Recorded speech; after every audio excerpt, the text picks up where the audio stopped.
Hi guys, ఈరోజు మనం నేపాల్లోని hotel హలేసియాలో అయితే ఉన్నాం. సో ఇక్కడ ఈ హోటల్లోనే ఉన్నాం. సో లోపలైతే చూపించిపోతున్నాను ఎక్కడ స్టే చేస్తున్నాం అనేది. సో ఇక్కడ నాకు నేపాలీస్లో 600 రూపీస్ అయితే పట్టింది.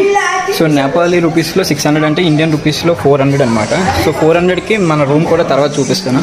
సో ఇక్కడైతే ఫుడ్ అయితే తినబోతున్నాం. సో లోపల ఎలా ఉందనేది మీకు చూపిస్తాను. నమస్తే భాయ్, कैन आई शूट? या कुकिंग है नेपाली फूड? नेपाली फूड।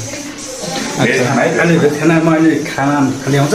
हाँ, या लाइक इसका होटल का नाम क्या है? लाइक प्लेस मित्र नगर। अच्छा अच्छा अच्छा, యా హోటల్ అయితే లోపల అయితే కిచెన్ ఎలా ఉంది. సో ఫుడ్ అంతా ప్రిపేర్ చేస్తున్నారు. మీకు లాంగ్ వీడియోలో అయితే చూపిస్తాను. థ్యాంక్ యూ, ధన్యవాదాలు.